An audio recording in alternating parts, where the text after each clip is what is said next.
you're traveling to another dimension. A dimension not only of sight and of sound, but of mind. A journey into a wondrous land whose boundaries are that of imagination. Your next stop, the Twilight Zone.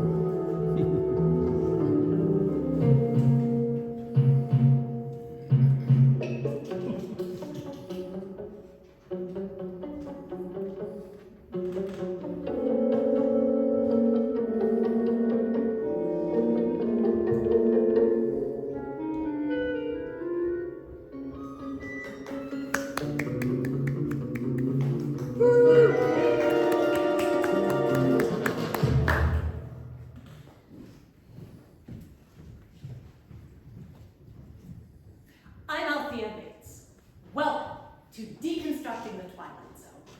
I'd like to thank the faculty and staff, but most of all, you, the students of Chattahoochee State College, for making this possible. Today we'd like to explore one particular journey into the realm of the imagination, the laconic elliptical 2. 2 first aired in September 1961. Its qualities as a near silent film were seen as quite novel at the time. Of course, it's some of its other qualities that we hope, please silence your phones. Of course, it's some of its other qualities that we hope to explore today. But before we continue, the organizers were interested in creating dialogue between different viewpoints, especially today when both sides seem more interested in scoring points than in communication. In that spirit, please welcome my co-host, star of the podcast, Right Word with Ricky, Ricky and Ryan!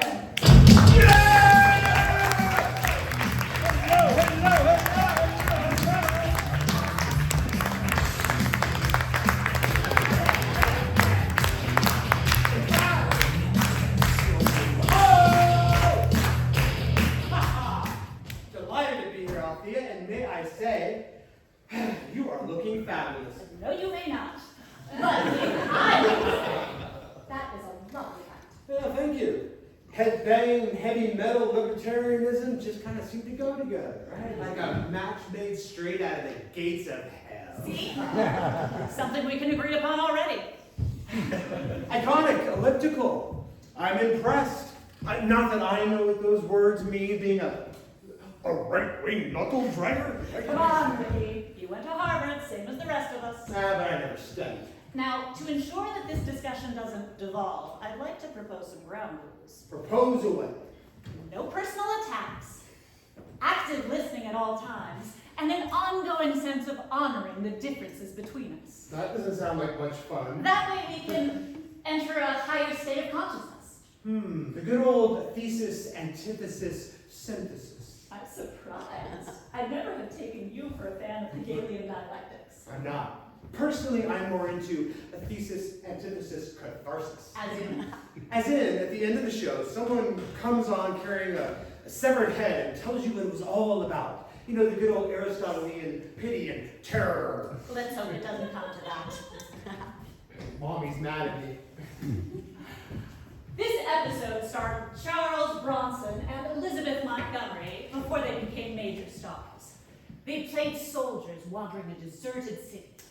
Elizabeth Montgomery, wouldn't mind sharing a foxhole with her. Sadly, we weren't able to afford footage from the episode. Damn little copyright laws. Or like conservative cutbacks to our budgets. So, we've asked 3 actors from Chattahoochee Theater Arts to pantomime their roles. I'll supplement the action with my voiceover, then periodically Ricky and I will discuss what we've seen. Respectfully, intelligently, and with a lot of active listening. First, please welcome our Rod Serling.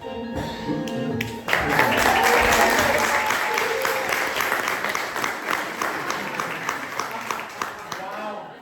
I mean, he looks just like the real deal. The nicotine-stained fingers, the slumped-over writer's slouch, the haggard look of regret. I do like to submerge myself into a role. As a male soldier, here's Charles Bronson. Yes. Yes.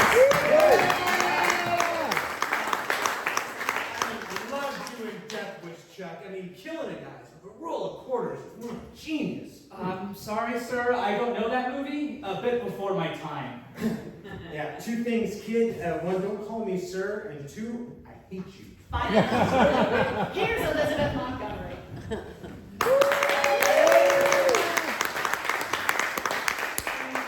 Come on. Pants? Where's the mini skirt? I know in the original she wears a skirt, but it just didn't feel true to my character, you know? It made me feel exposed. Isn't that the point? I just wasn't comfortable with it. Well, I would have been. Ricky, you have inadvertently spoken to a theme we hope to explore. How the male gaze informs and disfigures The way male we- gaze. Let's begin, shall we? As we fade in, we see Rod Serling in a deserted city. The walls pockmarked with bullet holes. This is a jungle, a monument built by nature honoring disuse, commemorating years of nature being left to its own. Nature being left to its own. Shit, sorry, I don't have a lot of time to learn my lines. That's fine, use your script.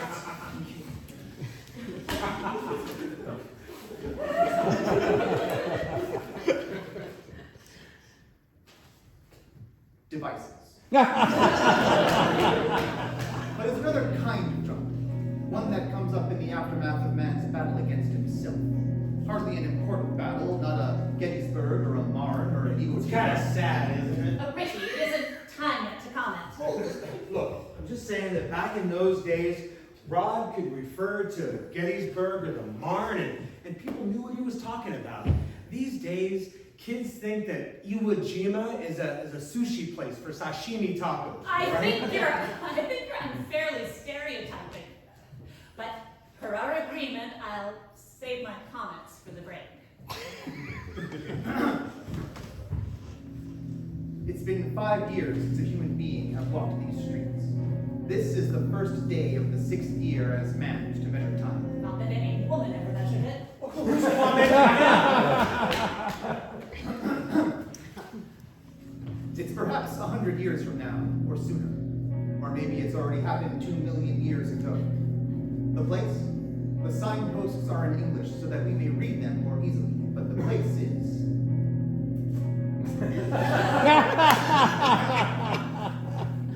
the Twilight.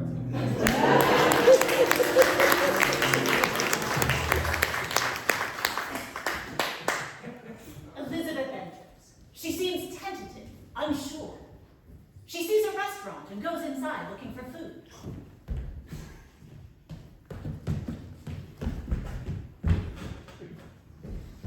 She finds a can of fried chicken. Yeah, because 500 years in the future, or 2 million years in the past, fried chicken comes in cans. Before she can eat, the male soldier enters. Her mortal enemy. She flings herself at him. They scratch, kick, but there are no words. Only survive. Finally, he knocks her out. Claims the chicken for his own. Yes, at least they got that part right. Which part? He knocks her out. Enjoyed that, did you? No, I'm just saying it's realistic. Men beating up women, that's realistic for you. I mean, when was the last time you were watching a cop show, right? And some tiny fashion model with a fist the size of a walnut hauls off and punches a guy who could play linebacker for the I can NFL, see. and he goes flying across the room like he was shot. I can see how you might feel threatened by a woman showing agency, standing up for herself, fighting back. I've got no problem with women having agency. As long as she ends up unconscious. Look, I approve that she fights back, but I'm concerned that we're establishing how gratifying it is, how arousing to see a man beat up a woman, her lying on the floor, legs spread. Nothing arousing about it, just two people fighting over a drumstick. The key point is how violence is glorified in this nightmarish world.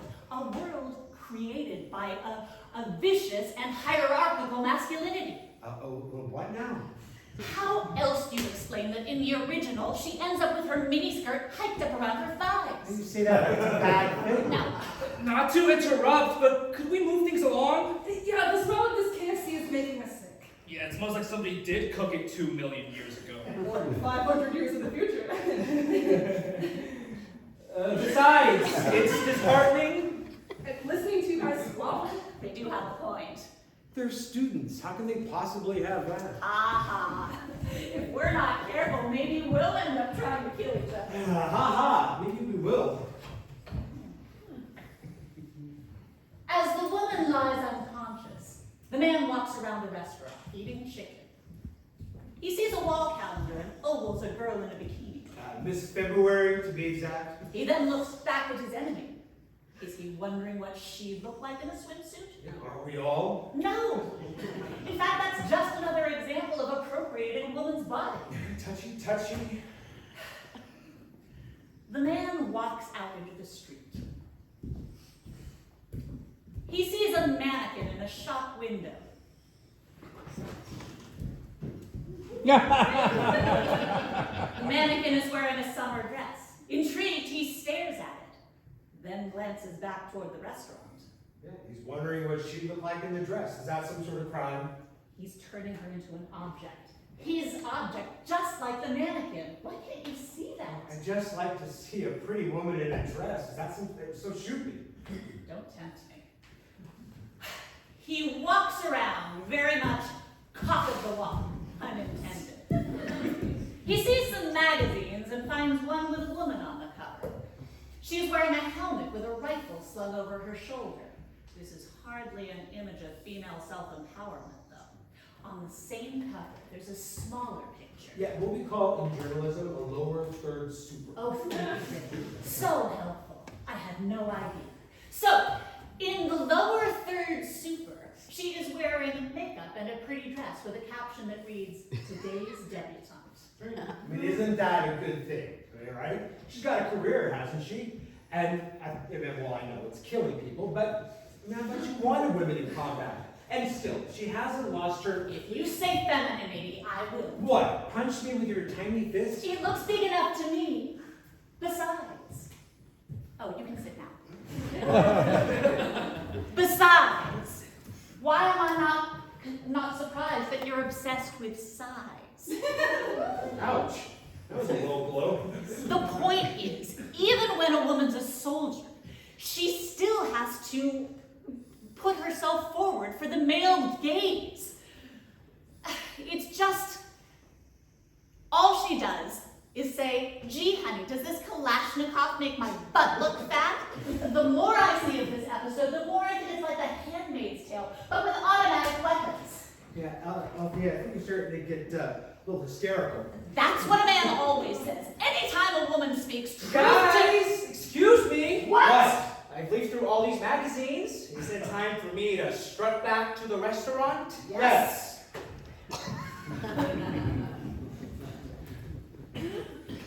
He struts back to the restaurant. He puts down the chicken, rolls over the unconscious woman, shakes her, slaps her face and jaw, checks her holster, and finds lipstick, hairpins, a makeup case. Just what every woman takes into combat. Do I detect a soupçon of irony? No, you detect a boatload of bullshit. He then gets a water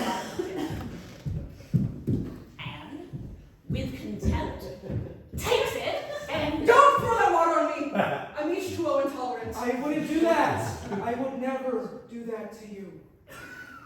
Besides, it's invisible water. Oh, okay. Invisible water's okay. It isn't invisible in the show. She is thoroughly doused and humiliated. But also thoroughly hot, because there are few things in life more erotic than a military wet tunic contest. Once again, you've stumbled upon a truth. This scene is pure porno. The triumphant male standing above the woman, unloading on her face. So you're saying this is the Twilight Zone equivalent of a money shot? Duh! Don't be ridiculous. It's 1961. The money shot hadn't even been invented yet. That's fine, Ricky. Just keep on mocking me. See where it gets you. Yeah, besides, back then, they weren't even allowed to show hair. The woman cowers beneath her enemy, fear comes. Then, with his foot, he slides the chicken toward her, like he would a dog bone. words in the episode. Here, invader, eat. Do you understand my language? I suppose not. There's no longer any reason for us to fight. There's no armies, only rags of various colors that were once uniforms. Oh, I'm sorry. I mean, that part always gets to me. I mean, no armies, no uniforms. The man goes to an open window and shouts, Hear ye, hear ye! I do declare peace upon the entire world! That's the part that always gets to me. Is that the only way we'll have world peace? In a wasteland with no people? You're very pretty, but I'm afraid the only way I can convince you of my honorable intentions will be by force. And I'm terribly, terribly sick of fighting. Of course, the first thing he talks about is her looks, combined with a threat of violence. Even while he's talking about honorable intentions. But he also says that he's thoroughly sick of fighting. For the moment, when it suits him. I'm sorry, I can't do this. Do what? Eat this. I mean, do you know what goes into this stuff? Lemon herbs and spices. Yeah, and monosodium glutamate, and red dye number 2, and nuclear waste product, not to mention the death agony of the chicken. You know, I don't mean to argue with you, but, well, actually, yes, I do. But maybe it's that capon death agony that makes it taste so finger-licking good. You like that, don't you? Making women cry. Some more than others.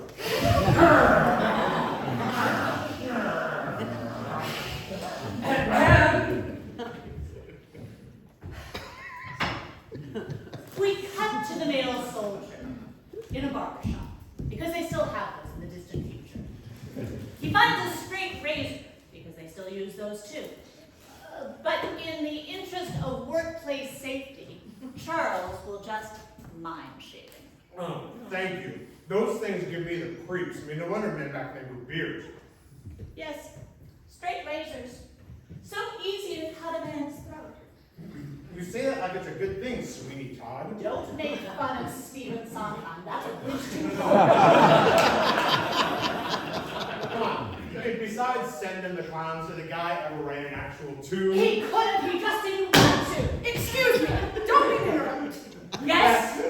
It's just that this show only lasts 22 minutes, and with all of this analysis, we'll be here into the far distant future ourselves. Ah, for so the communist.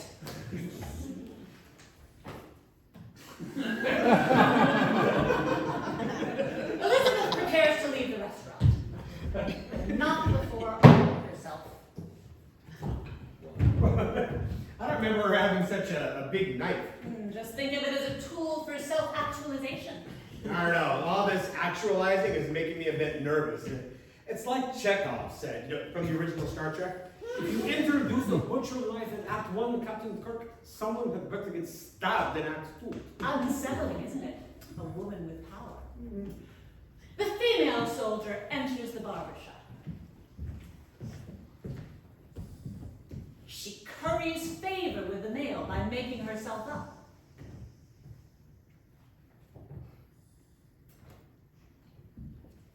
They walk out.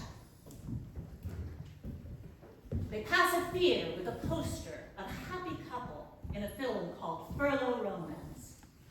He smiles and she giggles. Simper, simper.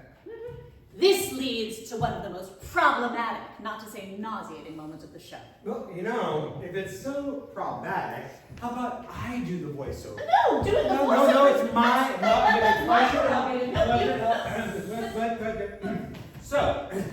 So, they go back to the same store window where they see the same frilly dress. She then says her only line in the script. Make it her only word. Krasi, What does that mean anyway? I don't know, I tried to look it up on Google Translate, but It's either Serbo-Croat for kiss my grits or Slovenian for Bullwinkle. Is it dope? It means, in Russian, pretty. Bleh. So, the male soldier then takes the dress and gives it to her. More like he throws it at her. You sound like you want to throw something at me. If I did, it wouldn't be a dress. And then I say, try it on. Always telling her what to do, bullying her, mansplaining. I prefer to call it being directed. Direct this. Alright. On that collegial note, why don't you resume the narration? Oh, thank you for letting me do my job. I know it's your favorite part. The female soldier enters the dress shop and begins to change. But she stops because she sees propaganda posters everywhere depicting her side as subhumans that need to be wiped out. Terrified and angry, she grabs a rifle, runs into the street, and shoots at the male soldier. And being a woman misses. On purpose. It was a warning shot. Of course it was. I'll have you know that in World War II, the best soldiers, best snipers by far were women. Why, one Russian killed over 300 Germans. She called it breaking sticks. I bet you like to break my stick. Don't tempt me. I'm not sure what's happening over there. But it doesn't sound very happy making. Again, can we just finish up and go home? And can we end on a positive note like in the story? Why? Nothing here is positive. Really? I found several things to be positive about myself. Everything I say you undermine, demean, belittle. What? Moi? I mean, you have been a little aggressive. Yeah, maybe you could back off a bit. I don't need anyone to fight my battles. Look, I just thought you might need a little... Don't tell me what I need!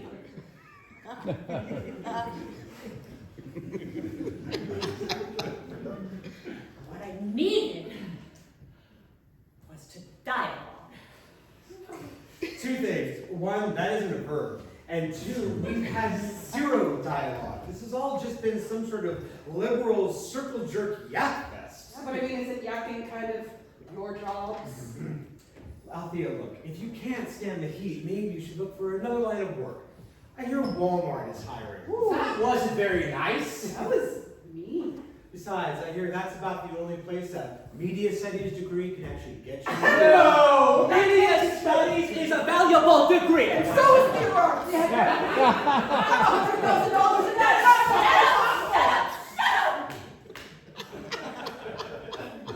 All I wanted was to touch upon the underlying realities, modalities, and structures. Yeah, and all you've done is show that you live in a dream world where Elizabeth Twinkle-Nose Montgomery is stronger than Charles Bronson. I mean, have you ever seen Once Upon a Time in the West? You kill everybody. You even kill Henry Fonda. Nobody kills Henry Fonda. See what I mean? Just wisecracks, smart remarks, nothing of substance. Well, forgive me for being entertaining. Want forgiveness? I'll give you forgiveness right on the jaw. Yeah, go ahead. I don't plan on flying across the room. Guys, this is getting too real. Or too surreal? Again, can you just wrap things up? Maybe I like things better unwrapped. Well, in that case, if you won't do it, I will. Cutting to the chase, she puts on the dress. They reconcile, and they walk into the sunset. Rod Serling then comes out and says, "This has been a love story. Music up and fade to black." Love story, Mom. Love story, my ass. Oh, it's always the same thing. Two lovers walking into the sunset. Only he's always in front, and he's deciding where they'll go. And you never know if he's holding your hand or imprisoning it. Oh, this whole thing has been a fiasco. Everything I do or say or don't say, men. Men like you, Ricky, can never change. You just laugh. Laugh at me. I'm not laughing. I'm smirking me. I mean, after all, you libtards are just Call gonna me that. an endless source of amusement. I mean, all you do is talk, and talk some more, because the last thing you'd ever do is take action. Because if you did that, somebody might get hurt. Oh, really? Is that so? Elizabeth? I'd like to ask you something. Is it scary? I'd just like to look at something. One of your props. Sure, I guess.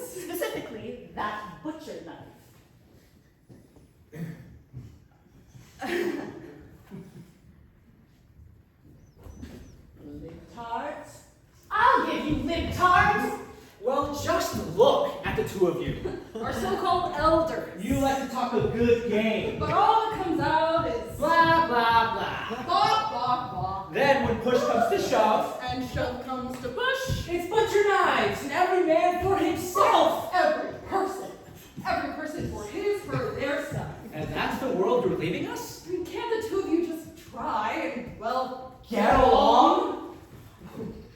I guess not. Charles, Elizabeth? I think it's time we embrace the better course of valor and Run!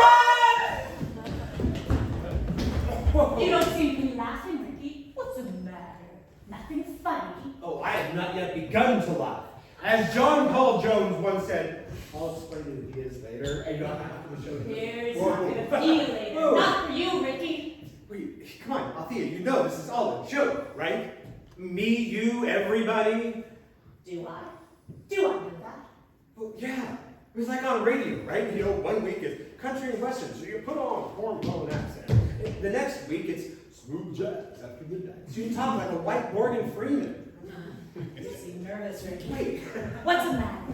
Something about a woman, this woman, holding a knife, this knife that you don't like? Oh, all right, look. It's like in the culture wars, right? We do what our corporate masters tell us to do. Mine lean one way, yours the other, but they're the ones calling the shots, right? I don't see it that way. I don't see it that way at all. Wait, so you're a true believer? Seriously? And now it's time to translate words into action, theory into practice. In that case, before you spit me like the proverbial spotted pig, there's only one thing I'd like to say to you. Which is? Fuck you! Fuck you and the differently able horse that you rode in on. You think I'm afraid of you? Dream on. And you're just like all the other do-gooders. You haven't got the guts to pull the trigger or plunge the blade. Your type never does. Well, there's only one way to prove you wrong.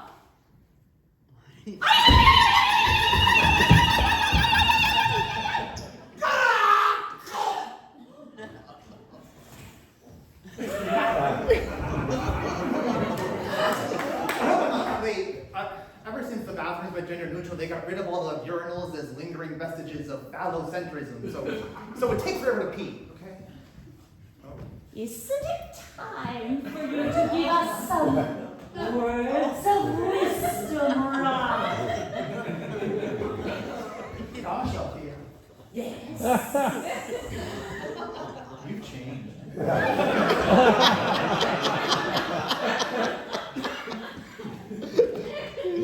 I can't quite put my finger on it, but what is that you have in your hand? Oh, this soul thing?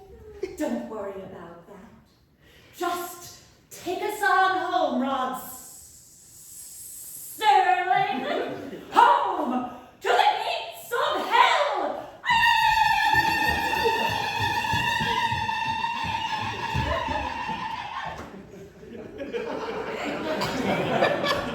I don't remember any of this being in the script. Hold on.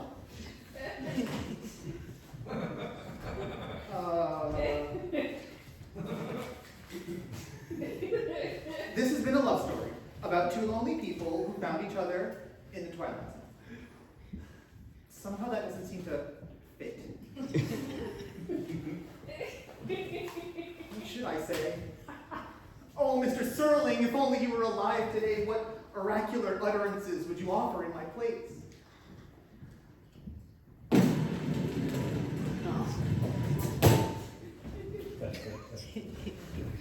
Either this is fan mail to a flounder, or it's a letter from the great Mr. Serling himself.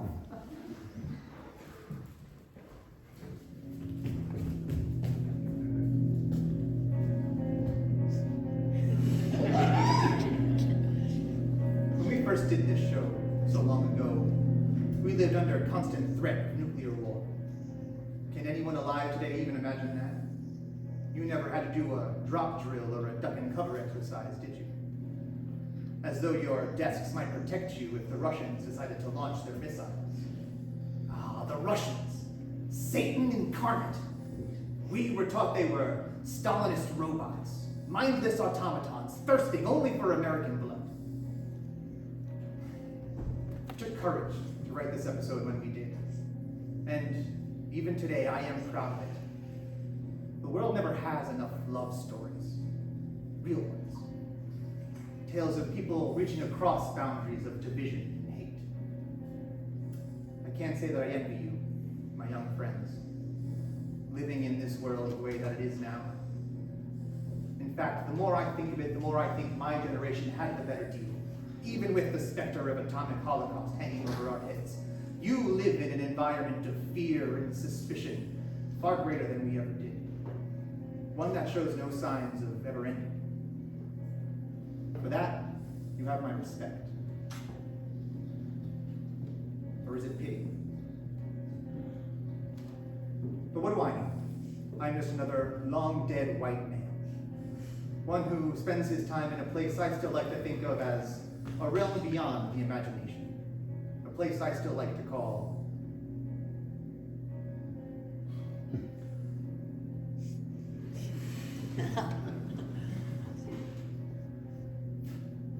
the Twilight Zone.